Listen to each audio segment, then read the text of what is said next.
ਸਤਿ ਸ਼੍ਰੀ ਅਕਾਲ ਜੀ। ਸਵਾਗਤ ਹੈ ਤੁਹਾਡਾ ਸਾਡੇ ਪਲੇਟਫਾਰਮ ਮਾਸਟਰ ਕਲਾਸਿਸ ਪਟਿਆਲਾ ਤੇ ਇਹ ਮਾਸਟਰ ਕਲਾਸਿਸ ਪਟਿਆਲਾ ਦਾ ਨਵਾਂ ਉਪਰਾਲਾ ਹੈ ਟੀਚਿੰਗ ਕੋਰਸਿਸ ਨਾਲ ਸੰਬੰਧਿਤ, ਜਿਹਦੇ 'ਚ ਤੁਹਾਨੂੰ ਪਤਾ ਹੈ ਕਿ ਸਾਡਾ ਆਧੁਨਿਕ ਭਾਰਤ ਦਾ ਇਤਿਹਾਸ ਅਸੀਂ ਪੜ੍ਹ ਰਹੇ ਹਾਂ।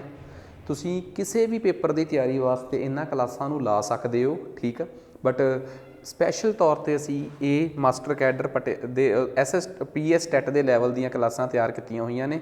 ਸੋ ਖੈਰ, ਆਪਾਂ ਆਈ ਥਿੰਕ ਮੇਰੇ ਹਿਸਾਬ ਨਾਲ ਇਹ ਆਪਣਾ ਆਧੁਨਿਕ ਭਾਰਤ ਦਾ 5ਵਾਂ ਲੈਕਚਰ ਆ। ਸੋ ਜ਼ਿਆਦਾ ਸਮਾਂ ਨਾ ਖਰਾਬ ਕਰਦੇ ਹੋਏ ਅਸੀਂ ਸਟਾਰਟ ਕਰਦੇ ਹਾਂ ਐਂਗਲੋ ਮਰਾਠਾ ਯੁੱਧ ਜੋ ਹੋਏ ਸੀ, ਠੀਕ ਆ। ਹੁਣ ਦੇਖੋ, ਮੈਂ ਇਹ ਦੱਸਤਾ ਤੁਹਾਨੂੰ ਮਰਾਠਿਆਂ ਬਾਰੇ ਮੈਂ ਕੀ ਦੱਸ ਕੇ ਹਟਿਆ ਸੀ ਥੋੜ੍ਹਾ ਚਿਰ ਪਹਿਲਾਂ, ਜੋ ਆਪਣੇ ਪਿਛਲੇ ਲੈਕਚਰ 'ਚ, ਕਿ ਮਰਾਠੇ ਜਿਹੜੇ ਸੀ ਉਹਨਾਂ ਦੀ ਜੰਗ ਦੀ ਉਹਨਾਂ ਦੀ ਸਟੋਰੀ ਇਹ ਸੀ ਕਿ ਬਾਲਾਜੀ ਵਿਸ਼ਵਾਨਾਥ ਬਾਜੀ ਰਾਓ, ਫਿਰ ਬਾਲਾਜੀ ਬਾਜੀ ਰਾਓ 1761 'ਚ ਉਹਦੀ ਮੌਤ ਹੋ ਜਾਂਦੀ ਆ। ਜਿਹੜਾ ਬਾਲਾਜੀ ਬਾਜੀ ਰਾਓ ਸੀਗਾ, ਬਾਲਾਜੀ ਬਾਜੀ ਰਾਓ, ਇਹਦੀ 1761 'ਚ ਮੌਤ ਹੋ ਗਈ। ਇਸ ਤੋਂ ਬਾਅਦ ਇਹਦਾ ਭਰਾ ਸੀ ਰਘੂਨਾਥ ਰਾਓ, ਜੋ ਪੇਸ਼ਵਾ ਬਣਨਾ ਚਾਹੁੰਦਾ ਸੀ, ਰਘੂਨਾਥ ਰਾਓ, ਪਰ ਦਰਬਾਰੀ ਨਹੀਂ ਸੀ ਚਾਹੁੰਦੇ ਦਰਬਾਰ ਦੇ ਕਿ ਇਹ ਪੇਸ਼ਵਾ ਬਣੇ। ਸੋ ਬਾਲਾਜੀ ਬਾਜੀ ਰਾਓ ਦਾ ਮੁੰਡਾ ਸੀਗਾ ਮਾਧਵ ਰਾਓ। ਮਾਧਵ ਰਾਓ ਨੂੰ ਗੱਦੀ 'ਤੇ ਬਿਠਾ ਦਿੱਤਾ ਜਾਂਦਾ ਹੈ। ਮਾਧਵ ਰਾਓ 1761 ਤੋਂ ਲੈ ਕੇ 72 ਤੱਕ ਗੱਦੀ 'ਤੇ ਬਹਿੰਦਾ ਹੈ। ਇਹਨੂੰ ਬਰਦਾਸ਼ਤ ਨਹੀਂ ਸੀ, ਇਹਦਾ ਭਤੀਜਾ ਸੀ। ਕਿਹਾ ਜਾਂਦਾ ਕਿ ਇਹਨੇ ਮਰਵਾਤਾ, ਪਰ ਦਰਬਾਰੀ ਸੀ, ਇੱਕ ਰਾਜ ਦਰਬਾਰੀ, ਬੜਾ ਤਗੜਾ ਪ੍ਰਭਾਵਸ਼ਾਲੀ ਵਜ਼ੀਰ ਸੀ, ਨਾਨਾ ਫਰਨੰਡਵਿਜ਼। ਉਹ ਖੜਾ ਰਿਹਾ ਮਾਧਵ ਰਾਓ ਦੇ ਨਾਲ, ਪਰ ਉਹਦੀ ਮੌਤ ਤੋਂ ਬਾਅਦ ਫਿਰ ਵੀ ਉਹ ਟਲਿਆ ਨਹੀਂ। ਉਹਨੇ ਫਿਰ ਵੀ ਜ਼ੋਰ ਲਵਾਇਆ ਅਤੇ ਛੋਟੇ ਭਰਾ ਨਾਰਾਇਣ ਰਾਓ ਨੂੰ ਗੱਦੀ 'ਤੇ ਬਿਠਾਤਾ, ਮਤਲਬ ਇਹਦਾ ਦੂਜਾ ਭਤੀਜਾ। ਫਿਰ 72 ਤੋਂ ਲੈ ਕੇ 73 ਤੱਕ 1 ਸਾਲ ਤੱਕ ਰਘੂਨਾਥ ਉਹਦੇ ਮਗਰ ਪਿਆ ਰਿਹਾ, ਉਹਨੂੰ ਮਰਵਾਤਾ ਕਿ ਮੈਂ ਹੁਣ ਬਣ ਜੂੰਗਾ। ਚੱਕ ਕੇ ਨਾਨਾ ਫਰਨੰਡਵਿਜ਼ ਨੇ ਇਹਦੇ ਮੁੰਡੇ ਸਵਾਈ ਮਾਧਵ ਰਾਓ, ਦੇਖੋ ਮੁੰਡਾ ਨਾਰਾਇਣ ਰਾਓ ਦਾ ਸੀ ਪਰ ਨਾਮ ਸਵਾਈ ਮਾਧਵ ਸੀਗਾ, ਵੱਡੇ ਮਾਧਵ ਦਾ ਨਹੀਂ ਸੀ, ਨਾਰਾਇਣ ਰਾਓ ਦਾ ਮੁੰਡਾ ਸੀ, ਉਹਨੂੰ ਬਿਠਾਤਾ। ਫਿਰ ਰਘੂਨਾਥ ਰਾਓ ਅੱਕ ਗਿਆ। 1775 'ਚ ਅੰਗਰੇਜ਼ਾਂ ਕੋਲ ਚਲੇ ਗਿਆ, ਗਵਾਂਢ 'ਚ ਬੰਬੇ 'ਚ ਨੇੜੇ ਅੰਗਰੇਜ਼ ਸੀ ਮਰਾਠਿਆਂ ਦੇ ਨਾਲ। ਕਹਿੰਦਾ ਤੁਸੀਂ ਮੈਨੂੰ ਮਰਾਠਾ ਦਾ ਪੇਸ਼ਵਾ ਬਣਵਾ ਦਿਓ, ਜਿਹੜੀ ਜ਼ਮੀਨ ਜਮੂਨ ਹੋਊਗੀ ਮੈਂ ਤੁਹਾਨੂੰ ਗਹਿਣੇ ਦੇ ਦੂੰਗਾ, ਨਿਬੇੜੋ ਗੱਲ ਮੇਰੇ ਨਾਲ। ਖੈਰ, ਇੱਥੋਂ ਬਾਅਦ ਅੰਗਰੇਜ਼ ਜਿਹੜੇ ਆ ਉਹਨੂੰ ਪੇਸ਼ਵਾ ਬਣਾਉਣ ਵਾਸਤੇ ਬਾਕੀ ਮਰਾਠਿਆਂ ਨਾਲ ਜੰਗ ਛੇੜਨਗੇ। ਇੱਥੋਂ ਹੀ ਸ਼ੁਰੂ ਹੋਊਗੀ ਪਹਿਲੀ ਐਂਗਲੋ ਮਰਾਠਾ ਜੰਗ। 75 ਤੋਂ ਲੈ ਕੇ ਟੈਕਨੀਕਲੀ ਇਹ 82 ਤੱਕ ਚੱਲੀ ਆ, ਸਹੀ ਦੱਸਾਂ ਤਾਂ ਮਾਧਵ ਰਾਓ, ਜਾਣੀ ਕਿ ਮਾਧਵ ਰਾਓ ਦੀ ਮੌਤ ਤੋਂ ਬਾਅਦ ਇਹ ਸਾਰਾ ਸਹੀ ਗੱਲ ਦੱਸਾਂ ਤਾਂ ਨਾਰਾਇਣ ਰਾਓ ਦੀ ਮੌਤ, ਮਾਧਵ ਰਾਓ ਦੀ ਮੌਤ ਤੋਂ ਬਾਅਦ ਫਿਰ ਨਾਰਾਇਣ ਰਾਓ ਹੋਇਆ। ਨਾਰਾਇਣ ਰਾਓ ਦੀ ਮੌਤ ਤੋਂ ਬਾਅਦ ਕਹਾਣੀ ਸ਼ੁਰੂ ਹੋਈ ਆ। ਅਤੇ 1775 'ਚ ਰਘੂਨਾਥ ਜਾ ਕੇ ਅੰਗਰੇਜ਼ਾਂ ਨੂੰ ਕਹਿੰਦਾ ਕਿ ਮੈਂ ਤੁਹਾਡੇ ਨਾਲ ਸੰਧੀ ਕਰਦਾ ਹੈ ਪੇਸ਼ਵਾ ਹੋਣ ਦੇ ਨਾਤੇ। ਤੂੰ ਕੌਣ ਹੁੰਦਾ, ਤੈਨੂੰ ਕਿਹੜਾ ਕਿਸੇ ਨੇ ਪੇਸ਼ਵਾ ਬਣਾਇਆ। ਬਟ ਉਹ ਸੂਰਤ ਦੀ ਸੰਧੀ ਕਰ ਆਉਂਦਾ ਹੈ ਅਤੇ ਉਹਦੇ ਅਨੁਸਾਰ ਰਘੂਨਾਥ ਰਾਓ 2 ਟਾਪੂ ਸੈਲਸਟੇਸ ਅਤੇ ਬਸੀਨ, ਇਹ ਬੰਬੇ ਦੇ ਨੇੜੇ ਆ, ਇਹ ਉਹਨਾਂ ਨੂੰ ਦੇ ਦਿੰਦਾ ਹੈ। ਕਹਿੰਦਾ ਜੀ ਹੁਣ ਮੇਰੀ ਇੱਜ਼ਤ ਬਚਾ ਲਓ ਕਿ ਮੈਂ ਮਰਾਠੇ ਆਪਣੇ ਆਪ ਨੂੰ ਪੇਸ਼ਵੇ ਦੇ ਆਧਾਰ ਮੰਨ ਕੇ ਸੰਧੀ ਕੀਤੀ ਆ, ਹੁਣ ਤੁਸੀਂ ਮੇਰੇ ਵਾਸਤੇ, ਤੁਸੀਂ ਹੀ ਮੈਨੂੰ ਪੇਸ਼ਵਾ ਸਾਬਤ ਕਰਨਾ ਹੈ। ਸੋ ਅੰਗਰੇਜ਼ ਜੰਗ 'ਚ ਛਿੜ ਜਾਂਦੇ ਆ। ਖੈਰ, ਇਸ ਜੰਗ ਤੋਂ ਬਾਅਦ ਇੱਕ ਨਵੀਂ ਸੰਧੀ ਹੁੰਦੀ ਆ ਅੰਗਰੇਜ਼ਾਂ ਦੀ ਜੋ ਮਰਾਠਿਆਂ ਦੇ ਨਾਲ, ਪੁਰੰਦਰ ਦੀ ਸੰਧੀ। ਪੁਰੰਦਰ ਦੀ ਸੰਧੀ ਵੀ ਕਿਤੇ ਵੀ ਮਤਲਬ ਕਿ ਗੱਲ ਨਹੀਂ ਖੜਦੀ। ਫਿਰ ਪੁਰੰਦਰ ਦੀ ਸੰਧੀ ਤੋਂ ਬਾਅਦ ਫਿਰ ਲੜਾਈ ਤੁਰ ਪੈਂਦੀ ਆ ਅਤੇ ਫਾਈਨਲੀ ਜਾ ਕੇ ਵੜੇਗਾਉਂ ਦੀ ਸੰਧੀ ਹੁੰਦੀ ਆ, ਤੀਸਰੀ ਸੰਧੀ। ਇੱਕ ਲੜਾਈ 'ਚ ਸੋਚ ਕੇ ਦੇਖਿਆ 2 ਨਹੀਂ 3 ਸੰਧੀਆਂ ਹੋਈਆਂ, ਸੂਰਤ ਦੀ ਸੰਧੀ, ਪੁਰੰਦਰ ਦੀ ਸੰਧੀ ਅਤੇ ਵੜੇਗਾਉਂ ਦੀ ਸੰਧੀ। ਫਿਰ ਵੀ ਲੜਾਈ ਚੱਲਦੀ ਆ, ਕਿਸੇ ਨਾ ਕਿਸੇ ਜਗ੍ਹਾ 'ਤੇ ਮਿਸਅੰਡਰਸਟੈਂਡਿੰਗ ਰਹਿ ਜਾਂਦੀ ਹੈ, ਲੜਾਈ ਚੱਲਦੀ ਰਹਿੰਦੀ ਆ। ਫਾਈਨਲੀ 1782 'ਚ ਜਾ ਕੇ ਦੇਖੋ ਸਹੀ ਲਿਖਿਆ ਨਾ, 1782 'ਚ ਜਾ ਕੇ ਸਲਬਾਈ ਦੀ ਸੰਧੀ ਨਾਲ ਇਹ ਲੜਾਈ ਦਾ ਸਮਾਪਨ ਹੁੰਦਾ ਹੈ। ਜੇ ਪੇਪਰ 'ਚ ਆ ਗਿਆ ਕਿ ਇਹ ਕਿਹੜੀ ਲੜਾਈ ਆ, ਇਹ ਉਹ ਲੜਾਈ ਆ ਜਿਹਦੇ 'ਚ ਜਿਹੜੀ ਲੜਾਈ ਸੂਰਤ ਤੋਂ ਸ਼ੁਰੂ ਹੋ ਕੇ ਸੂਰਤ ਦੀ ਸੰਧੀ ਨਾਲ, ਫਿਰ ਪੁਰੰਦਰ, ਫਿਰ ਵੜੇਗਾਉਂ ਅਤੇ ਫਿਰ ਸਲਬਾਈ ਦੀ ਸੰਧੀ 'ਤੇ ਜਾ ਕੇ ਮੁੱਕਦੀ ਆ। ਇੱਕ ਪਾਸੇ ਮਰਾਠੇ ਸੀਗੇ ਅਤੇ ਇੱਕ ਪਾਸੇ ਰਘੂਨਾਥ ਰਾਓ ਅੰਗਰੇਜ਼ਾਂ ਨਾਲ ਮਿਲਿਆ ਅਤੇ ਅੰਗਰੇਜ਼ ਅਫਸਰ ਸੀ ਵਾਰਨ ਹਾਸਟਿੰਗ। ਸੋ ਫਾਈਨਲੀ ਇਹ ਲੜਾਈ ਟ੍ਰੀਟੀ ਆਫ ਸਲਬਾਈ ਦੀ ਸੰਧੀ ਨਾਲ ਸਮਾਪਤ ਹੁੰਦੀ ਆ। ਮਸਲੇ ਫਿਰ ਰਹਿ ਜਾਂਦੇ ਆ, ਪਰ ਉਸ ਤੋਂ ਬਾਅਦ ਮਰਾਠੇ ਕੋਈ ਬਹੁਤ ਜ਼ਿਆਦਾ ਹਸ਼ੋਹੀਣਾ ਜਿਹਾ ਕੰਮ ਨਹੀਂ ਕਰਦੇ। ਫਿਰ ਉਸ ਤੋਂ ਬਾਅਦ ਮਰਾਠਿਆਂ ਨੂੰ ਅਗਲੀ ਵਾਰ ਫਿਰ ਕੀ ਹੁੰਦਾ ਹੈ, ਮਰਾਠੇ ਜਿਹੜੇ ਆ ਉਹ ਇਸ ਗੱਲ 'ਤੇ ਅੰਗਰੇਜ਼ਾਂ ਨੂੰ ਮਨਾ ਲੈਂਦੇ ਆ ਕਿ ਜਿਹੜਾ ਸਲਬਾਈ ਅਤੇ ਉਹ ਦੇਤਾ ਉਹ ਤੁਹਾਡਾ ਦੇਤਾ ਨਿਬੜੋ, ਪਰ ਰਘੂਨਾਥ ਸਾਡੇ ਵੱਲੋਂ ਪੇਸ਼ਵਾ ਨਹੀਂ ਬਣੂਗਾ, ਪੇਸ਼ਵਾ ਸਾਡਾ ਹੀ ਚੱਲੂਗਾ ਜਿਹੜਾ ਅਸੀਂ ਨਾਰਾਇਣ ਰਾਓ ਦਾ ਮੁੰਡਾ ਸਵਾਈ ਮਾਧਵ ਰਾਓ ਲਾਇਆ। ਸਵਾਈ ਮਾਧਵਰਾਓ ਜਿਹੜਾ ਸੀਗਾ ਰਘੂਨਾਥ ਘੂਰਦਾ 8 ਸਾਲਾਂ ਬਾਅਦ 1783 'ਚ ਉਹਦਾ ਦੇਹਾਂਤ ਹੋ ਜਾਂਦਾ ਹੈ। ਸਵਾਈ ਮਾਧਵਰਾਓ ਜਿਹੜਾ ਕਿ ਨਰੈਣ ਰਾਓ ਦਾ ਬੇਟਾ ਸੀ, ਜਿਹਨੂੰ ਕਿ ਨਾਨਾ ਫਰਨੰਡਵੀਜ਼ ਨੇ ਹਿੱਕ ਦੇ ਜ਼ੋਰ 'ਤੇ ਲਾਇਆ ਸੀ, ਆਪਣਾ ਪੇਸ਼ਵਾ ਬਣਾਤਾ ਸੀ, ਉਹ ਆਪਣੇ ਗੁਰੂ ਜਾਣੀ ਕਿ ਨਾਨਾ ਫਰਨੰਡਵੀਜ਼ ਤੋਂ ਤੰਗ ਆ ਕੇ, ਉਹਦੀਆਂ ਸਾਜ਼ਿਸ਼ਾਂ ਤੋਂ ਤੰਗ ਆ ਕੇ 1795 'ਚ ਛਾਲ ਮਾਰ ਕੇ ਉੱਪਰੋਂ ਬਿਲਡਿੰਗ ਤੋਂ ਮਰ ਜਾਂਦਾ ਹੈ। ਫਿਰ ਮੌਕਾ ਮਿਲਦਾ ਹੈ ਰਘੂਨਾਥ ਰਾਓ, ਨਹੀਂ ਰਘੂਨਾਥ ਰਾਓ ਤਾਂ ਮਰ ਗਿਆ 1783 'ਚ, 1795 'ਚ ਰਘੂਨਾਥ ਰਾਓ ਦਾ ਇੱਕ ਬੇਟਾ ਸੀ ਜਿਹਦਾ ਨਾਮ ਉਹਦੇ ਦਾਦੇ ਵਾਲਾ ਸੀ, ਕੀ ਭਲਾ, ਬਾਜੀ ਰਾਓ। ਉਹ ਬਾਜੀ ਰਾਓ ਹੁੰਦਾ ਹੈ। ਫਿਰ ਉਸ ਵੰਸ਼ ਤੋਂ ਤਾਂ ਕੋਈ ਰਹਿੰਦਾ ਨਹੀਂ, ਇਸ ਵੰਸ਼ 'ਚੋਂ ਫਿਰ ਬਾਜੀ ਰਾਓ ਨੂੰ ਗੱਦੀ 'ਤੇ ਬਿਠਾਉਂਦੇ ਆ ਅਤੇ ਪੇਸ਼ਵਾ ਬਣਦਾ 1795 'ਚ ਬਾਜੀ ਰਾਓ ਦੋ। ਉਹ ਬਾਜੀ ਰਾਓ ਦੋ ਜਿਹੜਾ ਸੀ ਉਹ ਰਘੂਨਾਥ ਰਾਓ ਵਾਂਗ ਆਪਣੇ ਅੰਗਰੇਜ਼ਾਂ ਦੇ ਪ੍ਰਭਾਵ 'ਚ ਸੀ, ਅੰਗਰੇਜ਼ਾਂ ਦੇ ਨਾਲ। ਬਾਕੀ ਮਰਾਠੇ ਜਿਹੜੇ ਸੀਗੇ, ਉਸ ਮਰਾਠਿਆਂ ਦਾ ਰਾਜ ਗੁਜਰਾਤ, ਮੱਧ ਪ੍ਰਦੇਸ਼, ਮਹਾਰਾਸ਼ਟਰਾ, ਕਰਨਾਟਕਾ ਤੱਕ ਫੈਲਿਆ ਹੋਇਆ ਸੀ।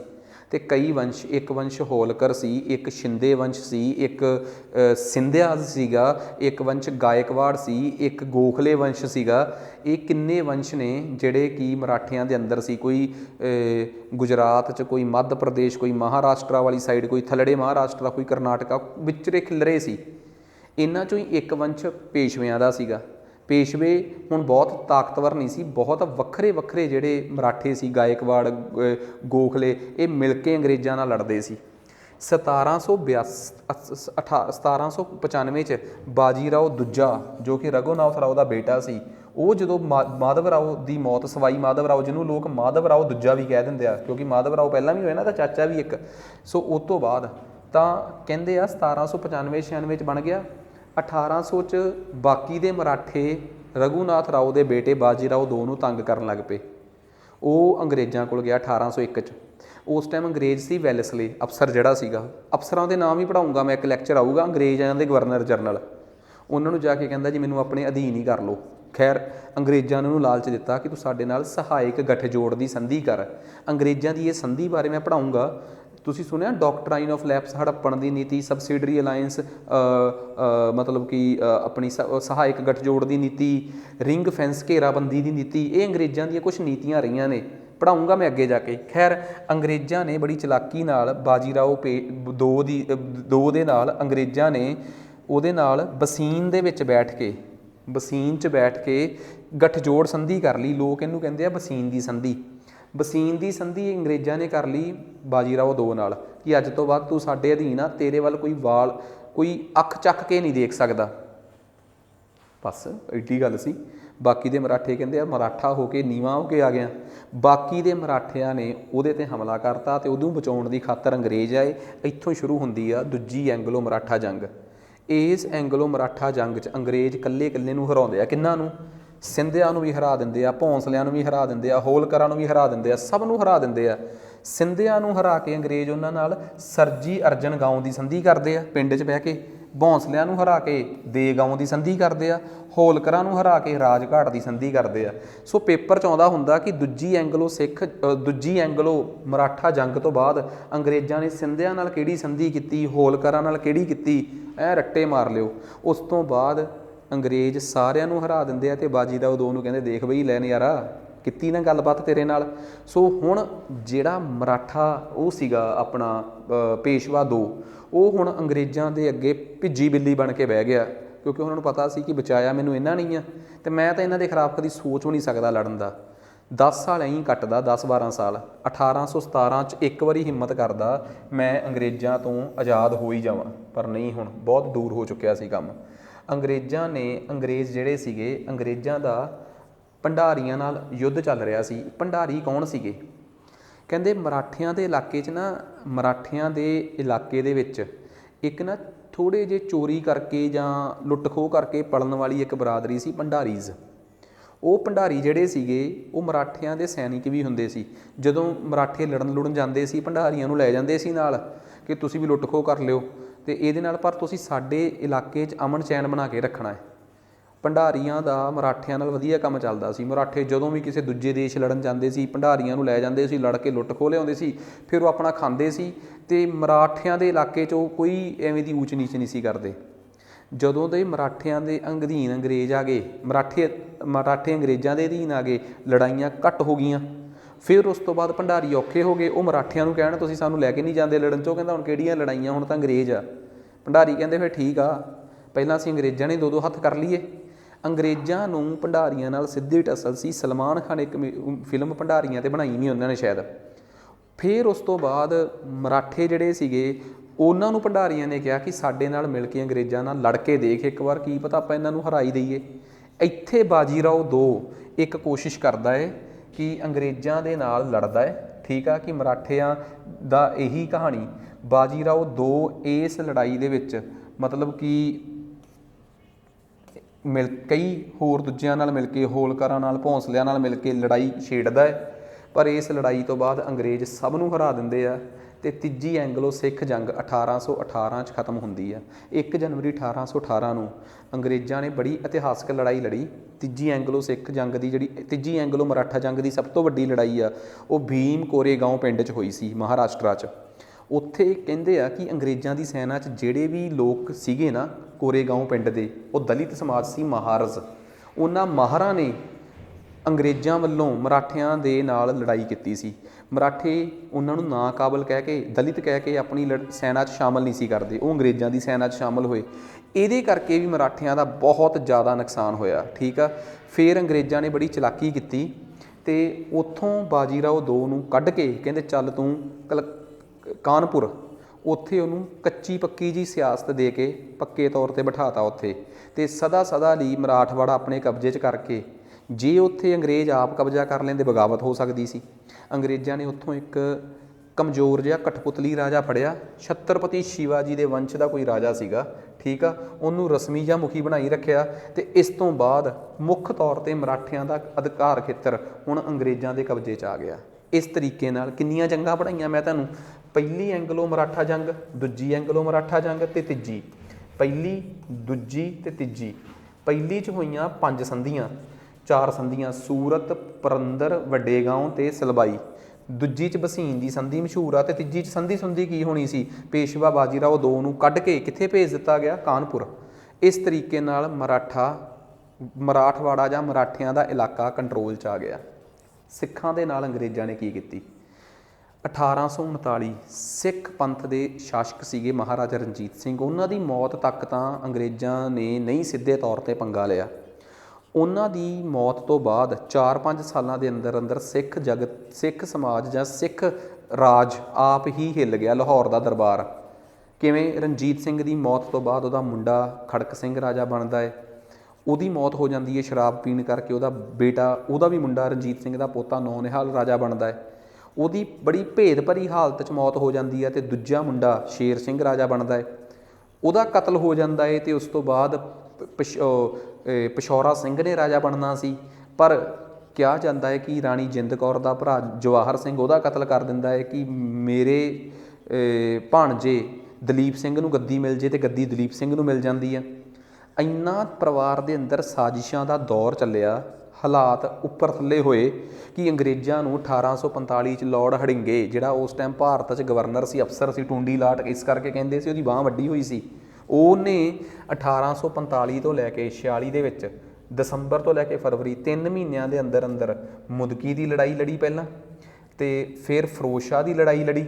ਫਿਰੋਜ਼ਸ਼ਾਹ 'ਚ ਅੰਗਰੇਜ਼ਾਂ ਨੇ ਦੀ ਗਵਾਹੀ ਸਰ ਹਿਊਗ ਗੌਫ ਅਤੇ ਹੈਨਰੀ ਹਾਰਡਿੰਗ ਦੋਵਾਂ ਨੇ ਕਰ ਰਹੇ ਸੀਗੇ। ਤੀਸਰੀ ਲੜਾਈ ਅੰਗਰੇਜ਼ਾਂ ਨੇ 21 ਜਨਵਰੀ ਨੂੰ ਬਾਦੋਵਾਲ ਦੀ ਲੜੀ, ਠੀਕ ਆ, ਜਿਹਦੇ 'ਚ ਰਣਜੋਤ ਸਿੰਘ ਮਜੀਠੀਏ ਹੁਣੀ ਲੜੇ ਆ। ਚੌਥੀ ਲੜਾਈ 28 ਜਨਵਰੀ ਨੂੰ ਅਲੀਵਾਲ ਦੀ ਲੜਾਈ ਸੀ। ਸੋ ਇਹ 3 ਅਤੇ 4 ਲੜਾਈਆਂ, ਅਤੇ 5ਵੀਂ ਲੜਾਈ ਸਭਰਾਉਂ ਦੀ ਲੜਾਈ।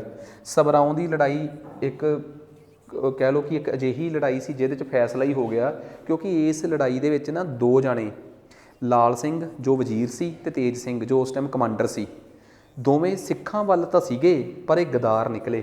ਇਹਨਾਂ ਨੇ ਅੰਗਰੇਜ਼ਾਂ ਨਾਲ ਹੱਥ ਮਿਲਾ ਲਿਆ। ਸੋ ਇਸ ਕਰਕੇ ਸਿੱਖ ਇਸ ਲੜਾਈ 'ਚ ਬੜੇ ਬੁਰੇ ਤਰੀਕੇ ਨਾਲ ਹਾਰ ਗਏ। ਲਾਸਟ 'ਚ ਜਾਂਦੇ ਇੱਥੋਂ ਤੱਕ ਕਿ ਲਾਸਟ ਲੜਾਈ 'ਚ ਸਭਰਾਉਂ ਦੀ ਲੜਾਈ ਜਿਹੜੀ 10 ਫਰਵਰੀ 1846 ਨੂੰ ਅਟਾਰੀਵਾਲਾ ਦੀ ਸ਼ਹਾਦਤ ਹੋ ਜਾਂਦੀ ਆ। ਸ਼ਾਮ ਸਿੰਘ ਅਟਾਰੀਵਾਲਾ ਇਸ ਜੰਗ 'ਚ ਸ਼ਹੀਦ ਹੋ ਜਾਂਦੇ ਆ। ਖੈਰ ਇਹਨੂੰ ਭਾਰਤ ਦੇ ਇਤਿਹਾਸ 'ਚ ਵਾਟਰਲੂ ਦੀ ਜੰਗ ਵੀ ਕਿਹਾ ਜਾਂਦਾ ਹੈ। ਵਾਟਰਲੂ ਦੀ ਜੰਗ ਦਾ ਮਤਲਬ ਇਹ ਆ, ਯੂਰਪ ਦੇ ਵਿੱਚ 1814 'ਚ ਹੋਈ ਸੀ ਇਹ ਜੰਗ, ਜਿਹਦੇ 'ਚ ਸਾਰਿਆਂ ਨੇ ਮਿਲ ਕੇ ਅੰਗਰੇਜ਼ ਹਰਾਏ ਸੀਗੇ, ਨੈਪੋਲੀਅਨ ਹਰਾਇਆ ਸੀ। ਸੋ ਇਹਨੂੰ ਭਾਰਤ ਦੀ ਵਾਟਰਲੂ ਦੀ ਜੰਗ ਵੀ ਕਿਹਾ ਜਾਂਦਾ ਹੈ। ਇਹ ਬੜੀ ਖਾਸ ਗੱਲ ਆ। ਆਹ ਦੱਸੋ ਜੀ, 5 ਜੰਗਾਂ ਯਾਦ ਕਰ ਲਈਆਂ। ਇਹ 5 ਛੋਟੀਆਂ ਲੜਾਈਆਂ ਮਿਲ ਕੇ ਪਹਿਲੀ ਐਂਗਲੋ ਸਿੱਖ ਜੰਗ। ਅੰਗਰੇਜ਼ ਉਸ ਟਾਈਮ ਹਜੇ ਭਾਰਤ 'ਚ, ਭਾਰਤ ਪੰਜਾਬ ਸੀਗਾ, ਭਾਰਤ ਦੇ ਵਿੱਚ ਪੰਜਾਬ ਆ, ਅੰਗਰੇਜ਼ ਹਜੇ ਇੱਥੇ ਹੀ ਸੀਗੇ ਸਤਲੁਜ ਦੇ ਕੋਲ। ਇਹ ਪੂਰਬੀ ਪੰਜਾਬ ਆ, ਇਹ ਪੱਛਮੀ ਪੰਜਾਬ ਆ। ਇਹ ਲੜਾਈ ਇੱਥੇ ਲੜੀ ਗਈ। ਫਿਰ ਅੰਗਰੇਜ਼ ਦੂਜੀ ਲੜਾਈ 1848-49 'ਚ ਇੱਥੇ ਇਸ ਇਲਾਕੇ 'ਚ ਲੜਨਗੇ, ਪੱਛਮੀ ਪੰਜਾਬ 'ਚ। ਪਹਿਲੀ ਐਂਗਲੋ ਸਿੱਖ ਜੰਗ ਨੂੰ ਪੂਰਬੀ ਪੰਜਾਬ ਦੀ ਲੜਾਈ ਵੀ ਕਿਹਾ ਜਾਂਦਾ ਹੈ। ਦੂਜੀ ਐਂਗਲੋ ਸਿੱਖ ਜੰਗ ਨੂੰ ਪੱਛਮੀ ਪੰਜਾਬ ਦੀ ਜੰਗ ਵੀ ਕਿਹਾ ਜਾਂਦਾ ਹੈ। ਇਹ ਬਹੁਤ ਇੰਪੋਰਟੈਂਟ ਗੱਲ ਆ। ਪੂਰਬੀ ਪੰਜਾਬ ਦੀ ਜੰਗ ਕਿ ਪੱਛਮੀ ਪੰਜਾਬ ਦੀ ਜੰਗ, ਇਹ ਮੋਸਟ ਇੰਪੋਰਟੈਂਟ ਗੱਲਾਂ ਹੈ। ਇਸ ਲੜਾਈ ਤੋਂ ਬਾਅਦ ਅੰਗਰੇਜ਼, ਆਹ ਦੇਖੋ, ਬੱਦੋਵਾਲ ਦੀ, ਮੁਦਕੀ, ਸਬਰਾਓਂ, ਫਿਰੋਜ਼ ਸ਼ਾਹ, ਅਲੀਵਾਲ ਦੀਆਂ 5 ਲੜਾਈਆਂ ਹੁੰਦੀਆਂ ਇਹ ਆਪਣੀਆਂ, ਠੀਕ ਆ। ਸਭ ਤੋਂ ਪਹਿਲਾਂ ਇਹ ਸੀਕੁਐਂਸ 'ਚ ਤੁਸੀਂ ਆਪਣੇ ਆਪ ਲਾੜਿਓ ਕਿ ਇਸ ਤਰੀਕੇ ਨਾਲ ਇਹ ਲੜਾਈਆਂ ਹੁੰਦੀਆਂ। ਸੋ ਇਹਨਾਂ ਲੜਾਈਆਂ ਤੋਂ ਬਾਅਦ ਅੰਗਰੇਜ਼ 3 ਸੰਧੀਆਂ ਕਰਦੇ ਆ ਸਿੱਖਾਂ ਨਾਲ। ਖੈਰ ਤੁਸੀਂ ਕਹੋਗੇ ਸਰ ਬਹੁਤ ਡਿਟੇਲ 'ਚ ਨਹੀਂ ਤੁਸੀਂ ਪੜ੍ਹਾਈ, ਜਿਵੇਂ ਤੁਸੀਂ ਮਰਾਠਿਆਂ ਬਾਰੇ ਵੀ ਗੱਲ ਪੂਰੀ, ਸਿੱਖਾਂ ਵਾਲੀ ਗੱਲ, ਕਿਉਂਕਿ ਆਪਾਂ ਨੂੰ ਪਤਾ ਹੈ ਅਸੀਂ SST ਦੀ ਤਿਆਰੀ ਜਦੋਂ ਕਰਦੇ ਹਾਂ, ਇੱਕ ਹੱਦ ਤੱਕ ਸਾਨੂੰ 10ਵੀਂ ਕਲਾਸ ਤੱਕ ਦੀ ਪੰਜਾਬ ਦਾ ਇਤਿਹਾਸ ਵੀ ਪਤਾ ਹੋਣਾ ਚਾਹੀਦਾ, ਚਾਹੇ ਖੁੱਲ੍ਹ ਕੇ ਨਹੀਂ ਹੋਣਾ ਪਰ ਮਾੜਾ ਮਾੜਾ ਤਾਂ ਪਤਾ ਹੋਣਾ ਚਾਹੀਦਾ। ਅਸੀਂ ਰਿਸਕ ਲੈ ਨਹੀਂ ਸਕਦੇ ਮਾਸਟਰ SST ਦੇ ਪੇਪਰ 'ਚ, PS ਟੈਟ 'ਚ ਕੀ ਪਤਾ 2-4 ਸਵਾਲ ਪੰਜਾਬ ਦੇ ਆ ਜਾਣ, ਜਿਵੇਂ ਆ ਵੀ ਜਾਂਦੇ ਆ। ਜੇ ਮੈਂ ਸਪੈਸ਼ਲੀ PS ਟੈਟ ਦੀ ਗੱਲ ਕਰਾਂ ਤਾਂ ਇੱਕ ਰਾਖੀ ਨਾਮ ਦਾ ਕਰ ਸਿੱਖ 18ਵੀਂ ਸਦੀ 'ਚ ਵਸੂਲਦੇ ਸੀ, ਸ਼ਾਇਦ ਪੇਪਰ 'ਚ ਆਇਆ ਸੀ 2023 ਵਾਲੇ 'ਚ, ਉਹ 'ਚ 17ਵੀਂ ਲਿਖਤਾ ਸੀ ਉਹਨਾਂ ਨੇ। ਸਿੱਖਾਂ ਨਾਲ ਸੰਬੰਧਿਤ ਜੇ 2-4 ਸਵਾਲ ਵੀ ਆ ਗਏ ਤਾਂ ਤੁਹਾਡੇ 90 ਨੰਬਰ, ਕੁਛ ਐਕਸੈਪਸ਼ਨਸ ਨੇ ਕੈਟੇਗਰੀਜ਼ ਨੂੰ, ਵੈਸੇ ਕੀ ਪਤਾ 90 ਟਪਾਉਣ 'ਚ ਉਹੀ 2 ਸਵਾਲ ਅਹਿਮੀਅਤ ਜਾਂ ਰੱਖ ਦੇਣ। ਜਦੋਂ ਆਪਾਂ ਚੰਗੀ ਤਰ੍ਹਾਂ ਟੈਟ ਦੀ ਤਿਆਰੀ ਨਹੀਂ ਕਰਦੇ ਅਸੀਂ ਤਾਂ ਫਸ ਜਾਂਦੇ ਹਾਂ। ਖੈਰ ਕਹਿੰਦੇ ਆ ਅੰਗਰੇਜ਼ਾਂ ਨੇ 10 ਫਰਵਰੀ ਨੂੰ ਸਬਰਾਓਂ ਦੀ ਲੜਾਈ, ਜਿਹਨੂੰ ਵਾਟਰਲੂ ਦੀ ਜੰਗ ਵੀ ਕਹਿੰਦੇ ਆ ਪੰਜਾਬ ਦੀ, 'ਚ ਹਰਾ ਕੇ ਸਿੱਖਾਂ ਨੂੰ ਲਾਹੌਰ ਦੀ ਸੰਧੀ ਕੀਤੀ। ਲਾਹੌਰ ਦੀ ਸੰਧੀ, ਠੀਕ ਆ।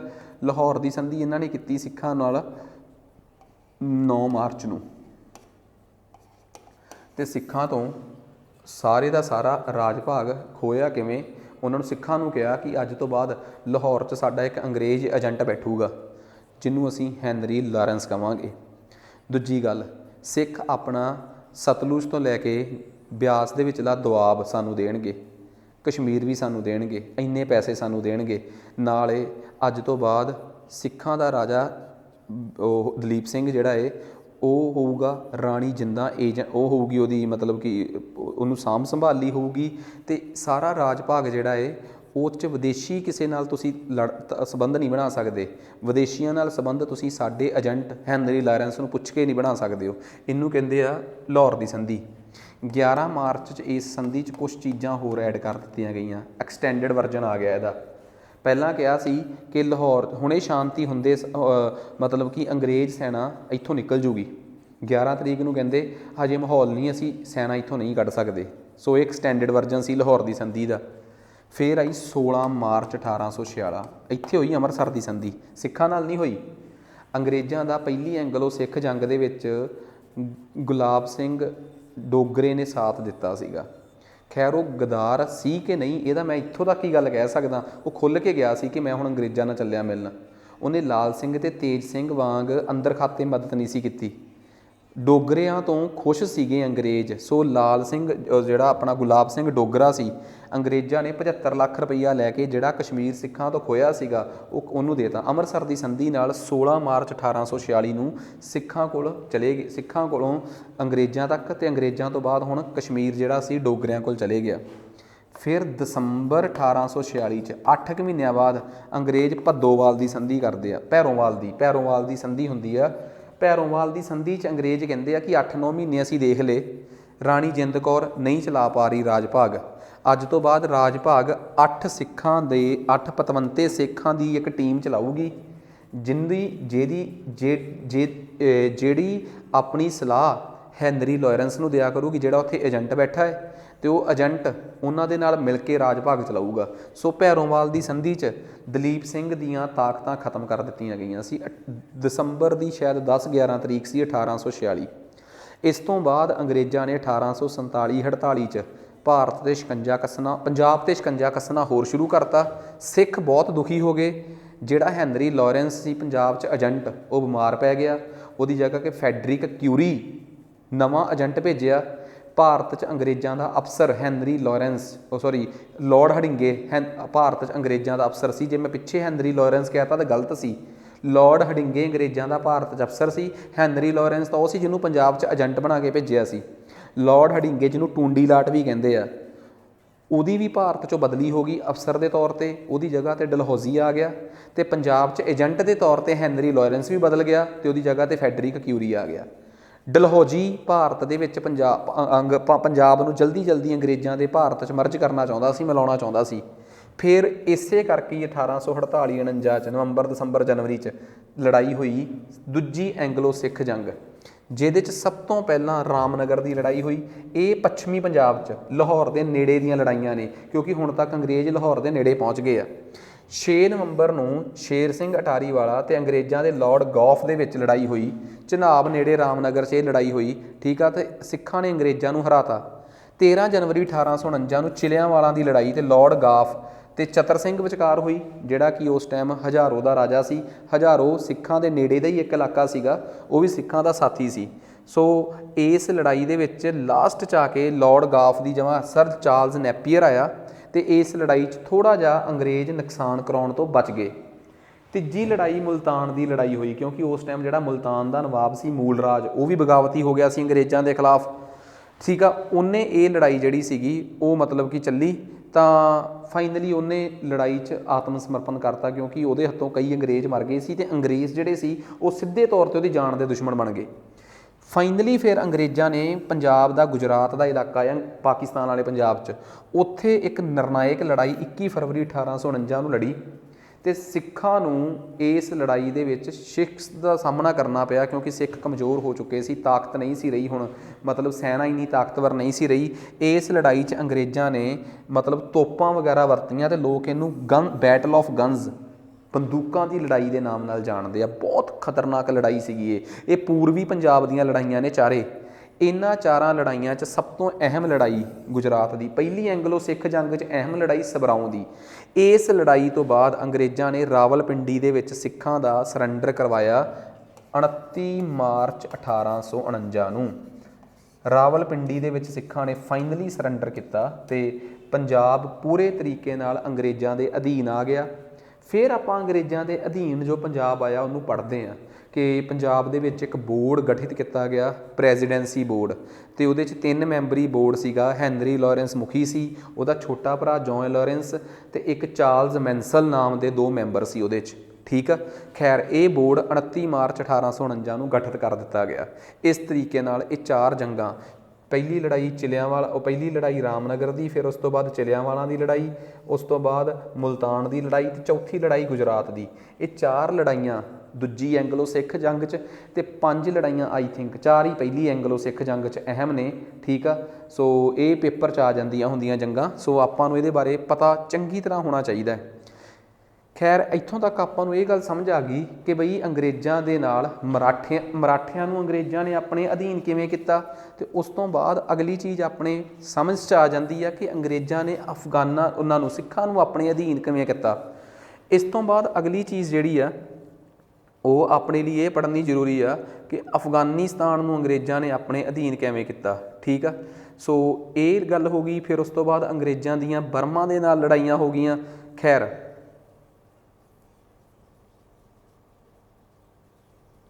ਹਾਂਜੀ, ਇੱਕ ਜੰਗ ਮੈਂ ਹੋਰ ਤੁਹਾਨੂੰ ਪੜ੍ਹਾਊਂਗਾ, ਠੀਕ ਆ। ਬਾਕੀ ਜੰਗਾਂ ਦਾ ਜ਼ਿਕਰ ਆਪਾਂ ਇਸ ਤੋਂ ਬਾਅਦ ਕਰਾਂਗੇ, ਜਿਹੜੀਆਂ ਵਿੱਚ ਛੱਡ ਕੇ ਜਾ ਰਹੇ ਆਪਾਂ ਜੰਗਾਂ ਉਹਨਾਂ ਨੂੰ ਬਾਅਦ ਬੈਲੈਂਸ ਜਿਹਾ ਬਣਾ ਕੇ ਰੱਖਾਂਗੇ ਨਾ, ਕਿ ਆਪਣਾ ਲੈਕਚਰ 30-35 ਮਿੰਟ ਦਾ ਹੋਵੇ। ਹੁਣ ਦੇਖੋ ਅੰਗਰੇਜ਼ 1800, ਗੌਰ ਕਰੋ ਇਸ ਨਕਸ਼ੇ 'ਤੇ, ਆਹ ਸਿੰਧ ਦਾ ਇਲਾਕਾ ਹੈ।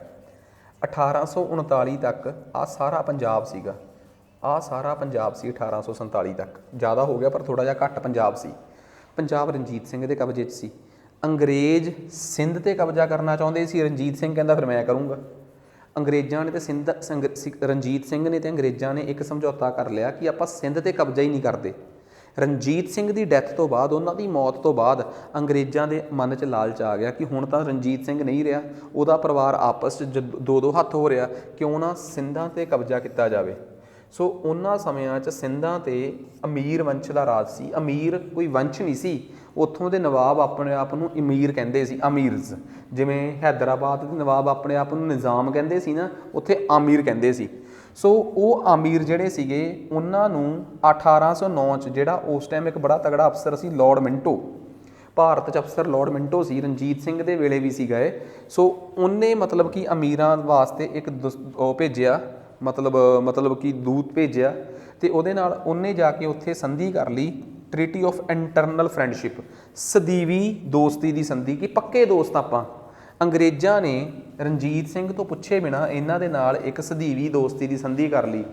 ਰਣਜੀਤ ਸਿੰਘ ਨੂੰ ਇਹ ਗੱਲ ਪਸੰਦ ਨਹੀਂ ਆਈ ਕਿ ਦੋਸਤੀ ਦੀ ਸੰਧੀ ਦਾ ਕੀ ਮਤਲਬ ਆ, ਠੀਕ ਆ, ਜਦੋਂ ਆਪਾਂ ਤੇ ਤੁਸੀਂ ਇਹ ਗੱਲ ਕਰ ਰੱਖੀ ਆ। ਪਰ ਅੰਗਰੇਜ਼ ਟਲੇ ਨਹੀਂ, ਉਹ ਕਿਸੇ ਨਾ ਕਿਸੇ ਤਰੀਕੇ। ਪਰ ਜਦੋਂ 1839 'ਚ ਰਣਜੀਤ ਸਿੰਘ ਦੀ ਮੌਤ ਹੋ ਜਾਂਦੀ ਆ, ਉਹ ਦੁਨੀਆ 'ਚੋਂ ਚਲੇ ਜਾਂਦੇ ਆ, ਰੁਸਤਤ ਹੋ ਜਾਂਦੇ ਆ, ਉਸ ਤੋਂ ਬਾਅਦ ਅੰਗਰੇਜ਼ ਸੋਚਦੇ ਆ ਕਿ ਕਿਉਂ ਨਾ ਕਬਜ਼ਾ ਕੀਤਾ ਜਾਵੇ ਸਿੰਧ 'ਤੇ। ਅੰਗਰੇਜ਼ ਫਿਰ ਆਪਣੇ ਉਸ ਟਾਈਮ ਭਾਰਤ 'ਚ 1842 ਤੋਂ ਲੈ ਕੇ 44 ਤੱਕ, ਰਣਜੀਤ ਸਿੰਘ ਦੀ ਮੌਤ ਤੋਂ ਬਾਅਦ 2-3 ਸਾਲਾਂ ਵਾਸਤੇ ਇੱਕ ਐਲਨਬਰੋ ਨਾਮ ਦਾ ਅਫਸਰ ਭਾਰਤ 'ਚ ਆਇਆ, ਲਾਰਡ ਐਲਨਬਰੋ। ਉਹਨੇ ਸਤੰਬਰ 1842 'ਚ ਇੱਕ ਬਹੁਤ ਤਗੜੇ ਕੂਟਨੀਤਿਕ ਬੰਦੇ ਨੂੰ, ਜਿਹੜੇ ਦੂਜੇ ਦੇਸ਼ਾਂ 'ਚ ਜਾ ਕੇ ਸਮਝੌਤੇ ਕਰਨ 'ਚ ਬੜੇ ਮਾਹਰ ਹੁੰਦੇ ਆ, ਚਾਰਲਸ ਨੈਪੀਅਰ, ਉਹਦੀ ਅਗਵਾਈ 'ਚ ਇੱਕ ਟੁਕੜੀ ਉੱਥੇ ਭੇਜੀ ਅਤੇ ਕਹਿੰਦਾ ਕਿਵੇਂ ਮਰਜ਼ੀ ਕਰਕੇ ਸਿੰਧ ਨੂੰ ਆਪਣੇ 'ਚ ਮਿਲਾ। ਉਹ ਕਹਿੰਦਾ ਮਿਲਾਊਂਗਾ ਕਿਵੇਂ, ਉਹ ਕਿਹੜਾ ਆਪਣੇ ਨਾਲ ਲੜ ਰਹੇ ਆ। ਕਹਿੰਦਾ ਪਹਿਲਾਂ ਐਵੇਂ ਉਹਨਾਂ ਨੂੰ ਇੰਨਾ ਉਤੇਜਿਤ ਕਰਕੇ ਉਹ ਲੜਨ। ਚਾਰਲਸ ਨੈਪੀਅਰ ਨੇ ਉਹਨਾਂ ਨੂੰ ਉਤੇਜਿਤ ਕੀਤਾ, ਠੀਕ ਆ, ਅਤੇ ਫਿਰ ਉਹ ਲੜੇ, ਅਤੇ ਮਿਆਣੀ ਦੀ ਲੜਾਈ ਅਤੇ ਡੋਬੋ ਦੀ ਲੜਾਈ, ਇਹ ਦੋ ਲੜਾਈਆਂ ਦੇ ਵਿੱਚ ਸਿੰਧ ਸਮਰਾਜ ਜਿਹੜਾ ਸੀਗਾ, ਜਿਹੜਾ ਕਿ ਲੜਨਾ ਹੀ ਨਹੀਂ ਸੀ ਚਾਹੁੰਦਾ, ਮਜਬੂਰ ਕੀਤਾ ਉਹਨਾਂ ਨੂੰ ਲੜਨ 'ਚ, ਅਤੇ ਮਜਬੂਰ ਕਰਕੇ ਉਹਨਾਂ ਨੂੰ ਅੰਗਰੇਜ਼ਾਂ ਨੇ ਆਪਣੇ ਵਿੱਚ ਮਿਲਾਉਣ ਦੀ ਇੱਕ ਅਹਿਮ ਕੋਸ਼ਿਸ਼ ਕੀਤੀ। ਇਸ ਤਰੀਕੇ ਨਾਲ ਜਿਹੜਾ ਸਿੰਧ ਸੀਗਾ, ਉਹ ਫਾਈਨਲੀ 1843 ਦੇ ਵਿੱਚ ਚਾਰਲਸ ਨੈਪੀਅਰ ਦੁਆਰਾ ਲਾਰਡ ਐਲਨਬਰੋ ਦੇ ਭਾਰਤ ਦੇ ਗਵਰਨਰ ਜਨਰਲ ਹੁੰਦੇ ਹੋਏ ਭਾਰਤ 'ਚ ਕਾਬਜ਼ ਕਰ ਲਿਆ ਗਿਆ, ਭਾਰਤ 'ਚ ਉਹਦੇ 'ਤੇ ਕਬਜ਼ਾ ਕਰ ਲਿਆ ਗਿਆ, ਠੀਕ ਆ।